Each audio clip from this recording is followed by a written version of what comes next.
Sa official BIR website, www.bir.gov.ph. Customer number 21, please proceed to counter 13. Customer number 20, please proceed to counter 13. Yes po. Doon sa, ano po bang form kay Capital Gain Stock na 1706, yun ma'am. Lock siya sa akin. Para madaming hanap, click here. Customer number 14, please proceed to counter 6. Yun ma'am, sa 1706, dalawang form siya, dalawang papel. So, magiging tatlo. Magiging tatlo siya.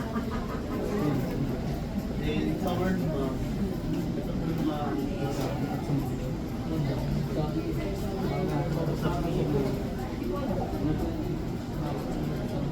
Pagkatapos ma-install, hanapin ang buksan ng BIR Forms app.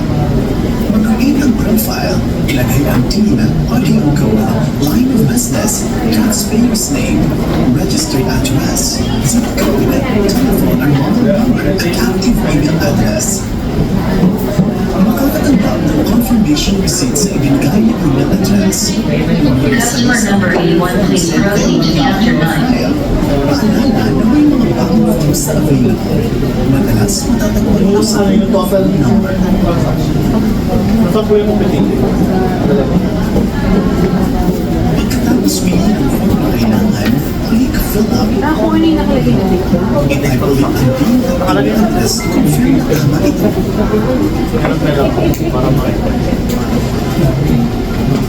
Pindutin ulit ang fill up at i-accomplish ang napiling form.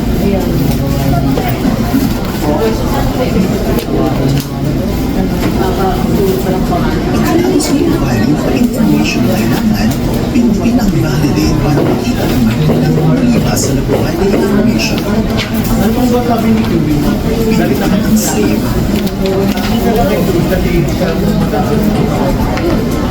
Para i-print, pumunta lang sa print, file, read.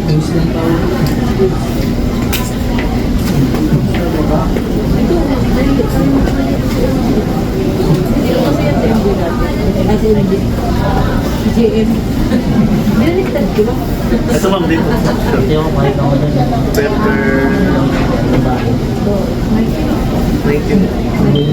May bahay na... Validate and save ang pagkatapos. Individual ko ba?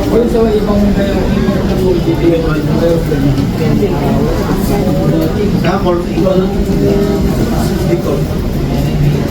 Ang gusto hindi bayad ma'am. Pindutin ang submit final copy at hintay na lumabas ang submit successful. Hindi bayad. Tapos pangalan ni bayad. Receive confirmation receipt email sa inalagay na email password in 24 hours or more. Para makikita ang submit receipt na return, bumalik sa main screen at hanapin ang form na final. Residential po na. Residential. Kasi mo,